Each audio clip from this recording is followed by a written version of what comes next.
गणपति आए रिधि सिधि लाए, गणपति आए रिधि सिधि लाए, सीताराम हनुमान गुरुदेव महादेव। हमारे पूजनीय गुरुजी संत श्री कुलदीप शास्त्री द्वारकापुरी जम्मू वाले का अटूट विश्वास है कि संसार में राम नाम औषधि से बढ़ के कोई औषधि बना जो फ्री में मिलता नहीं। सुबह से शाम तक उठिए, राम राम जपिए। हमारे गुरुजी का कहना है जो इस मंत्र का जाप करेगा, कौन सा मंत्र? सीताराम हनुमान गुरुदेव महादेव, और राधे श्याम हनुमान गुरुदेव जो इस मंत्र का जाप करेगा, भूत प्रेत जादू टोना क्या कराया, किसी प्रकार की बीमारी परेशानी सब दूर हो जाएगा। आइए आज दीपावली के शुभ अवसर पर चलिए अभी 5वां अध्याय आप लोग सुने और 6ठा अध्याय, 4था अध्याय सुने, अभी 5वां अध्याय। आइए 5वां अध्याय का महत्व क्या कहता है। श्री भगवान कहते हैं देवी अब सब लोगों द्वारा सम्मानित 5वें अध्याय का महत्व संक्षेप में बतलाता हूँ। सावधान होकर सुनो। भद्र देश में पुर नाम का एक नगर है, उसमें पिंगल नाम का एक ब्राह्मण रहता था। वह वेदपाठी ब्राह्मणों के विख्यात वंश में जो सर्वथा निष्कलंक था उत्पन्न हुआ था, किंतु अपने कुल के लिए उचित वेद शास्त्रों का स्वाध्याय छोड़कर ढोल बजाते हुए उसने नाच गान में मन लगाया। गीत नृत्य और बाजा बजाने की कला में परिश्रम करके पिंगल ने बड़ी प्रसिद्धि प्राप्त कर ली और उसी से उसका राजभवन में प्रवेश हो गया। अब वह राजा के साथ रहने लगा और लोगों की निंदा करने लगा। धीरे धीरे अभिमान बढ़ जाने से उच्छृंखल होकर वह एकांत में राजा से दूसरों की दोष बतलाने लगा। पिंगल की एक स्त्री थी जिसका नाम अरुणा, वह नीच कुल में उत्पन्न हुई थी और कामी पुरुषों के साथ विहार करने की इच्छा से सदा उन्हीं की खोज में घुमा करती थी। उसने पति को अपने मार्ग का कंटक समझकर एक दिन आधी रात में घर के भीतर ही उसका सिर काट कर मार डाला और उसकी लाश को जमीन में गाड़ दिया। इस प्रकार प्राणों से विमुक्त होने पर वह यमलोक में पहुंचा और भीषण नरकों का भोग करके निर्जन वन में गिद्ध हुआ। अरुणा भी भगंदर के रोग से अपने सुंदर शरीर को त्याग कर घोर नरक भोगने के पश्चात उसी वन में सुखी हुई। एक दिन वह दाना चुगने की इच्छा से इधर उधर फुदक रही थी। इतने में ही उस गिद्ध ने पूर्व जन्म के वैर का स्मरण करके उसे अपने तीखे नखों से फाड़ डाला। सूखी घायल होकर पानी से भरी हुई मनुष्य की खोपड़ी में गिरी। गिद्ध पुनः उसकी ओर झपटा। इतने में ही जाल फैलाने वाले वेहलियों ने उसे भी बाणों की निशाना बनाया। उसकी पूर्वजन्म की पत्नी सूखी उस खोपड़ी में जल से डूबकर प्राण त्याग चुकी थी। फिर वह क्रूर पक्षी भी उसी में गिरकर डूब गया। तब यमराज के दूत उन दोनों को यमराज के लोक में ले गए। वहाँ अपने पूर्वकृत पाप कर को याद करके दोनों ही भयभीत हो रहे थे। यानी दोनों पति तदंतर यमराज ने जब उनके घृणित कर्मों पर दृष्टिपात किया तब उन्हें मालूम हुआ कि मृत्यु के समय अकस्मात खोपड़ी के जल में स्नान करने से इन दोनों का पाप नष्ट हो चुका है। तब उन्होंने उन दोनों को मनोवांछित लोक में जाने की आज्ञा दी। यह सुनकर अपने पाप को याद करते हुए वे दोनों बड़े विस्मय में पड़े और पास जाकर धर्मराज के चरणों में प्रणाम करके पूछने लगे, भगवान, हम दोनों ने पूर्व जन्म में अत्यंत घृणित पाप का संचय किया है, फिर हमें मनोवांछित लोकों में भेजने का क्या कारण है? स्वर्ग में भेजने का क्या कारण है, बताइए। यमराज ने कहा, गंगा के किनारे वट नामक एक उत्तम ब्रह्मज्ञानी रहते थे। वे एकांत से भी ममता रहित, शांत, विरक्त और किसी से द्वेष न रखने वाले थे। प्रतिदिन गीता के 5वें अध्याय का जप करना उसका सदा का नियम था। 5वें अध्याय को श्रवण कर लेने पर महापापी पुरुष भी सनातन ब्रह्म का ज्ञान प्राप्त कर लेता है। उसी पुण्य के प्रभाव से शुद्ध चित्त होकर उन्होंने अपने शरीर का परित्याग किया था। गीता के पाठ से जिनका शरीर निर्मल हो गया था, जो आत्मज्ञान प्राप्त कर चुके थे, उन्हीं महात्मा की खोपड़ी का जल पाकर तुम दोनों पवित्र हो गए हो।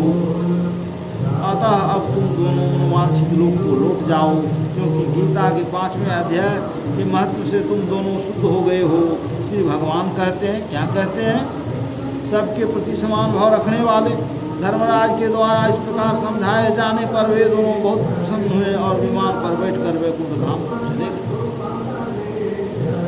तीसरे और चौथे अध्याय में अर्जुन ने भगवान श्री कृष्ण के मुख से कर्म की अनेक प्रकार से प्रशंसा सुनकर और उनके अनुसार बरतने की प्रेरणा और आज्ञा पाकर, साथ ही वे यह भी जानना कि कर्म योग के द्वारा भगवत स्वरूप का तत्व ज्ञान अपने आप ही हो जाता है।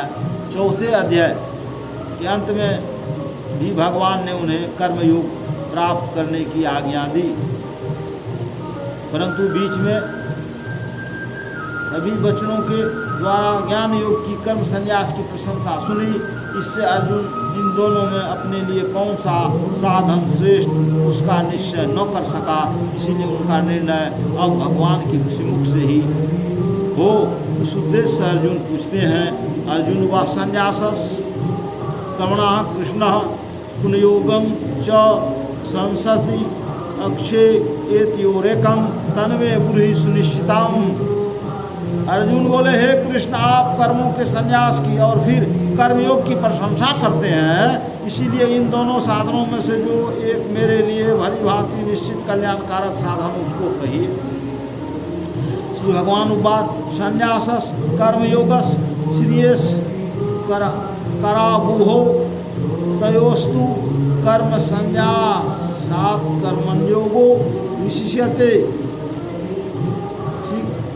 श्री भगवान बोले, क्या बोले? कर्म संन्यास और कर्म योग ये दोनों ही परम कल्याण के करने वाले हैं, परंतु इन दोनों में से कर्म संन्यास से कर्म योग साधन में सुगम होने से श्रेष्ठ है। श्रेय स नित्य संन्यासी यो न दुष्टि नो कांक्षति द्वंद्व ही महाबाहो सुखम बंधात प्रमुच्यते।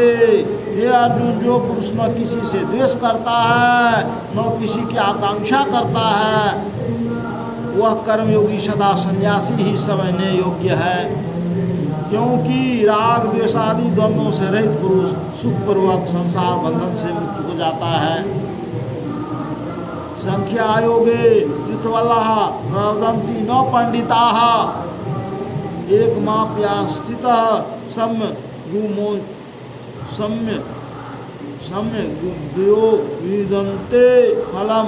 युक्त संन्यास और कर्मयोग को मूर्ख लोग पृथक पृथक फल देने वाले कहते हैं, यानी अलग अलग फल देने वाले कहते हैं, न कि पंडित जन, क्योंकि दोनों में से एक में भी सम्यक प्रकार संस्थित पुरुष दोनों के कर्म रूप परमात्मा को प्राप्त होता है। यत्यासांख्य प्राप्यते स्थानं अधोगैरपि गम्यते एकं साक्ष्यं न योगं च यः पश्यति सः पश्यति।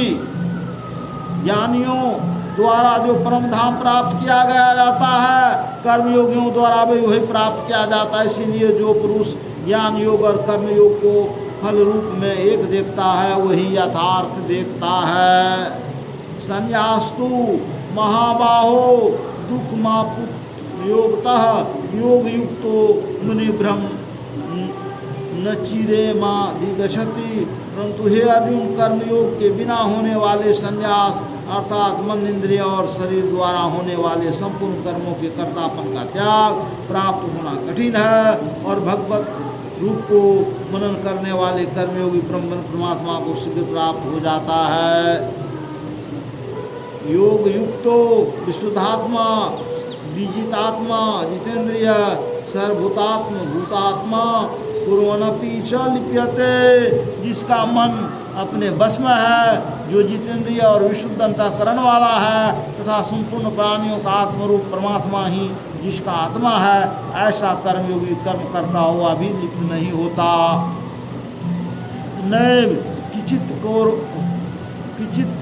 करो मिति युक्तो मन्येत तत्वित पंचानुस्पृश जन्हन्य सन्न गसा श्वसन प्रपिल विषभि मुनिशनपि इंद्रियार्थेषु वर्ततंत इति धारयन। तत्व को जानने वाला सांख्य योगी तो देखता हुआ, सुनता हुआ, स्पर्श करता हुआ, सुनता हुआ, भोजन करता हुआ, गमन करता हुआ, सोता हुआ, श्वास लेता हुआ, बोलता हुआ, जागता हुआ, ग्रहण करता हुआ, आंखों को खोलता और मुनता हुआ भी सब इंद्रियों अपने अपने अर्थों में बरत रही है। इस प्रकार समझकर निसंदेह ऐसा मानो कि मैं कुछ भी नहीं करता हूँ। ब्राह्मण्याध्याय कर्माणि संग त्यक्त्वा करोति यह लिप्यते न स पापेन पद विभावं भसा। जो पुरुष सब कर्मों को परमात्मा में अर्पण करके और आसक्ति को त्याग कर कर्म करता, वह पुरुष जल से कमल के पत्ते की भांति पाप से लिप्त नहीं होता। कायेन मनसा बुद्ध्या केवलैरिन्द्रियैरपि योगिनः कर्म कुर्वन्ति संग त्यक्त्वात्मशुद्धे। कर्मयोगी ममत बुद्धि रहित केवल इंद्रिय, मन, बुद्धि और शरीर द्वारा ही आसक्ति को त्याग कर अंतःकरण की शुद्धि के लिए कर्म करते हैं। युक्त कर्म फलं त्यक्त्वा शांति मापोनोति नैष्ठिकीम् अयुक्तः काम कारेण फले शक्तो निभ्यन्ते। कर्मयोगी कर्मों के फल का त्याग करके भगवत प्राप्ति शांति को प्राप्त होता है और सकाम पुरुष कामना की प्रेरणा से फल में आसक्त होकर बंधता है। सर्वकर्माणि मनसा संन्यसास्ते सुखे वशी नवद्वारे पूरे देहि नैव कुर्वन् कायरन्। अंतःकरण जिसके बस में है ऐसा सांख्य योग का आचरण करने वाला पुरुष न करता हुआ और न करवाता हुआ ही नवद्वारों वाले शरीर रूप घर में सब कर्मों को मन से त्याग कर आनंद पूर्वक सच्चिदानंद घन परमात्मा के स्वरूप में स्थित रहता है। न कर्तृत्वं न कर्माणि लोकस्य सृजति प्रभु न कर्मफल संयोगं स्वभावस्तु परवर्तते। परमेश्वर मनुष्यों के न तो कर्तापन की, न कर्मों की और न कर्म फल के संयोग की ही रचना करते हैं, किंतु स्वभाव ही बरत रहा है। नादते कस्य चितात्मं न चे सुकृतं विभु अज्ञाने न वृतं ज्ञानं तेन मुह्यन्ति जनतवः। सर्वव्यापी परमेश्वर भी न किसी के पाप कर्म को और न किसी के शुभ कर्म को ग्रहण करता है, किंतु अज्ञान के द्वारा